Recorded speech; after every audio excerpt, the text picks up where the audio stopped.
Well, good morning, good people. Mark Holmes here, and as always, I want to say thank you all for watching, commenting, subscribing, and being part of the Joe Boo Sports Report. Without you guys, as well as you ladies, you know that this literally does not work. Hope everybody's having a great day. Today, and tomorrow is rookie minicamp. Oh my God, guys. Our draft class just a week ago are literally in the building. Some of them were actually in yesterday, in the building for practice. Not a game. Not a game. We sitting here talking about practice. Now, I'm on the road, and we'll be on the road for a few hours and things and got some stuff to do. But I can't wait to get back to the man cave and hear all of the stuff because, we're here on YouTube, and we can bring you a story. We can talk about it. We can give you our own ideas, and a lot of times we've actually been correct in things. But the thing that we can't do, or we're not able to do, is to be there physically in the building. Although Law does. Law gets in there. Law is taking it and opening up doors for more and more people. But that's where you rely on the David Moores and the Mike Fishers and all of the Jane Slaters who actually get to be there. I envy them. I'll be 100% real. I envy them to be able to have the job that they have.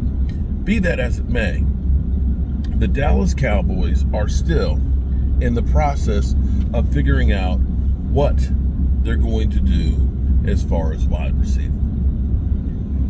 Here's the thing that's crazy, okay? We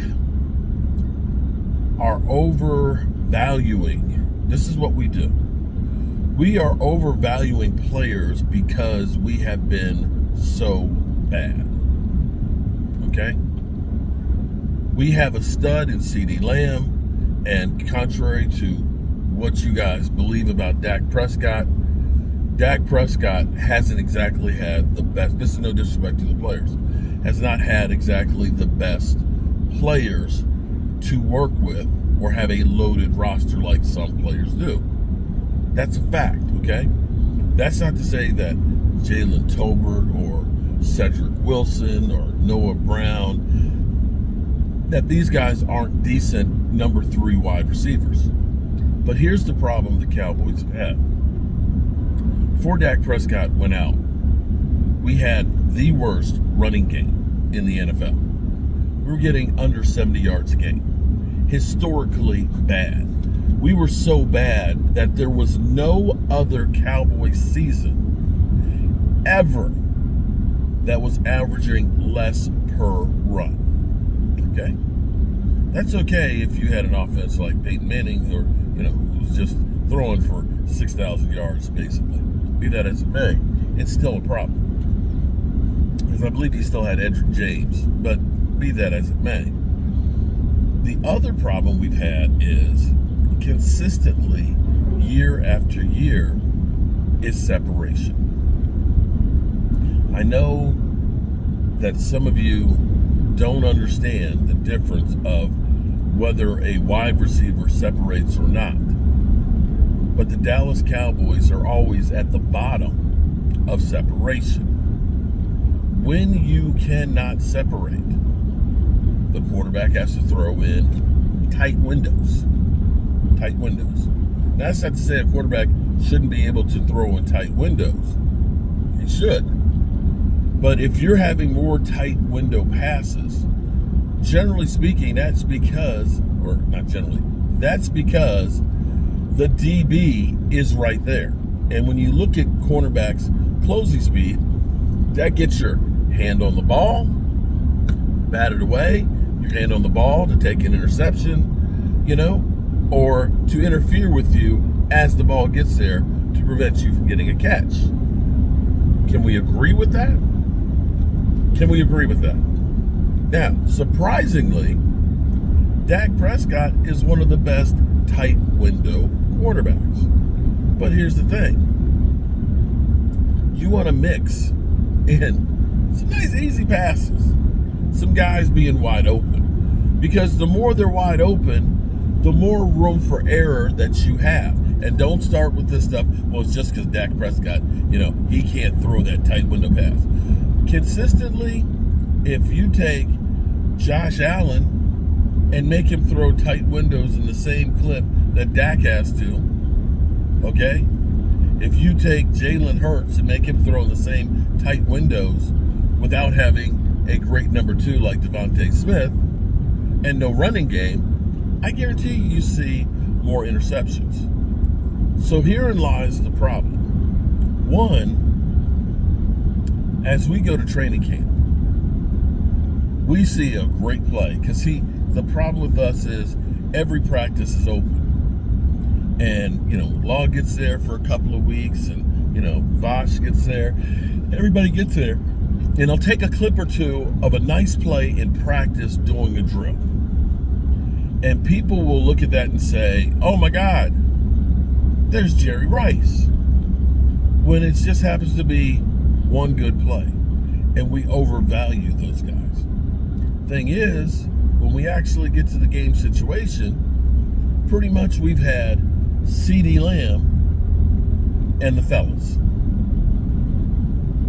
It's the truth.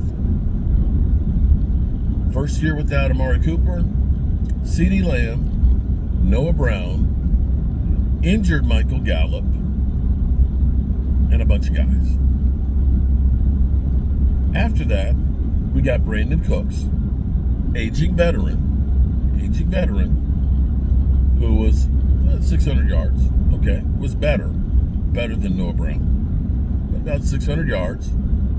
Michael Gallup injured, and Jalen Tolbert, who finally kind of broke through. I'm sorry, guys. As much as we want to go ahead and say it's just Dak, you've got to have better weapons, and the Cowboys recognize that. But the Cowboys, seemingly, if we are to believe some of the things that we're seeing, one, there's not a lot of great receivers that are out here right now. Amari Cooper, everybody is like, yeah, bring Amari back. Yeah, Amari's great. Thing with the Cowboys right now, Dak Prescott, believe it or not, is the elder statesman at 31. We have 5 guys after that are age 30. Brandon Aubrey, I didn't realize Brandon Aubrey was 30, but Brandon Aubrey is, Dante Fowler is,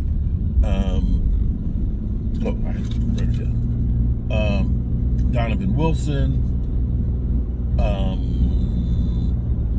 Dakota Shipley. Those are the only people that are actually 30 years old. So you start looking and saying, the rocks we're turning over right now are Amari Cooper and Keenan Allen. I believe Amari is 31. I might be wrong in that, but I believe he's 31. And Keenan Allen is 33. He's older than Brandon Cooks. So now you have to start wondering is, how much does Keenan Allen have left? Or how much am I going to get out of Amari Cooper? Because they are aging veterans. And don't get me wrong, they're better. They're better than what we have right now. Now, if you go to Sports Track, they say that Amari Cooper's worth about $17 million. I think that's way overpriced, and I think that's one of the reasons why he's still out there. And they say Keenan Allen is valued at 11, I think, and he supposedly wants 13. So 13 million here at 33. This is not a long-time option. I mean, in a solution here. Are we better off doing the same thing where we go ahead and say, we'll just get an aging veteran here and we'll just throw him out here and we get the results of Brandon Cook?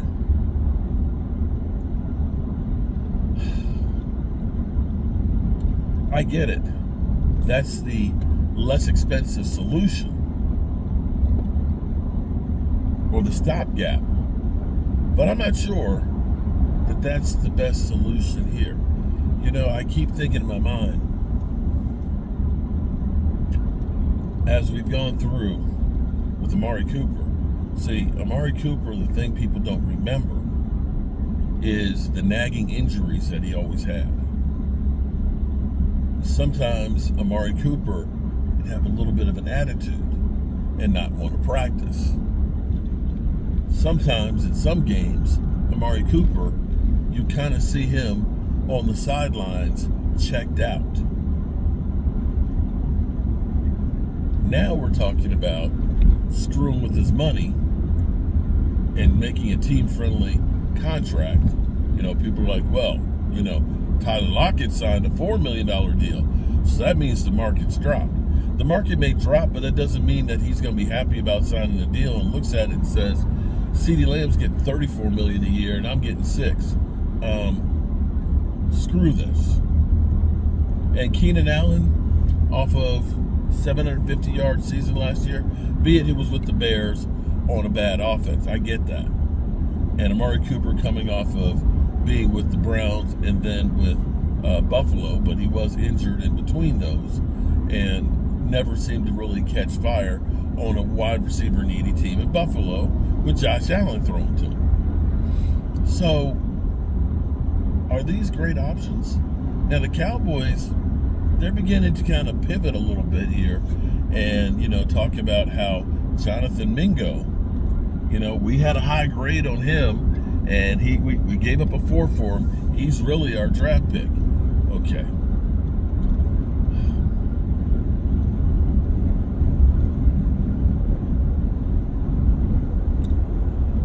I honestly believe the Cowboys need to swing for the fences and hit a home run here and not continue to do the stopgap thing. Think about the Eagles that kept trying to get a wide receiver. They had Nelson Aguilar. They ended up getting Dakota Whiteside, Rhaegar, right? They just kept drafting and trying to get wide receiver after wide receiver, and they just could not hit on it. And finally, they decided, let's go out and get ourselves a legitimate number 1 wide receiver.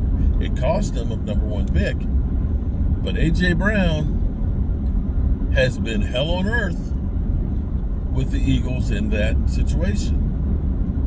They just have. And as I look around and I see everybody going through and doing the retreads and the DeAndre Hopkins and, the Amari Coopers and everything else, none of those things have worked. As well as the Eagles going out and getting a legitimate number 1 wide receiver. And in the same way, we went out and we got Amari Cooper when he was still in his prime. This whole concept of we're just going to go ahead and we're going to go ahead and make a cost-effective move here is still the same cycle of messing up with the wide receiver position that we have for years now. And we got to break this cycle. We need a legitimate wide receiver. That's my thoughts on it. Keenan Allen, yeah, that would be an upgrade. Is it as good as we could really have? I don't think so. I still believe a DJ Moore or the baggage with Pickens would be a better option as far as production goes. But you're going to have to give up draft capital. But now you're talking about guys that are younger. At least DJ Moore is only 28 as opposed to Keenan Allen being 33 and Amari Cooper being 31. And it was my daughter, she's got to get herself, she's about to graduate. Yay! 1 more week of school and she'll be a registered nurse. And she's got to get another car. And as I was pointing out, miles matter. It's going to cost you more money for a car with less miles, but you'll still have some of that warranty. You should be good for more miles. You've had less opportunity for somebody else to screw them up, and hopefully less breaking down. Cost you more, yes. Right now, it costs you more, but in the long run, you don't have the downtime because you have to take it to the shop and get fixed, you're better off. And I can look at this from the standpoint of saying, I could say in 2018, 7 years ago, I said Cowboys should sign to Mario Davis. And of course, everybody, oh, that's too expensive. It's too expensive. Okay. We took a number 1 pick and we drafted Leighton Vander Esch, right? Leighton Vander Esch. We brought in guys like Anthony Barr. We've got Overshown. We've got, the guy with the spinal injury. We've used pick after pick after pick on linebacker. We've tried, we brought in Eric Kendricks last year. You know, the amazing thing is that $12 million a year, I think he signed for originally, that DeMario Davis arguably was a cheaper option in the long run. He stayed healthy, been a team leader, has 100+ tackles and about 5 sacks a year, been to a couple of Pro Bowls. So when you look at the timeline where we've had problem after problem after problem after problem after problem for the last 7 years at linebacker, if you had signed him and paid him, where could we have used all those picks at? That, my friends, is what you have to look at. This year, right now, here's a mistake that nobody's talking about. As we sit here right now, today, take a look at over the cap and dead money. What you will see is $8,900,000 going to Michael Gallup and $4 million in dead money going to Brandon Cooks. Almost $14 million being spent on wide receivers that are no longer on your roster. And then tell me again why you go out there and penny pinch on a wide receiver that's only a stopgap. And that's all I have to say about that. Can't wait to see our rookies. And I hope you guys all have a great day. It is finally freaking Friday, and we'll be live streaming tonight, 9 o'clock Eastern. And I hope you guys join us for the first day of rookie OTAs. Peace.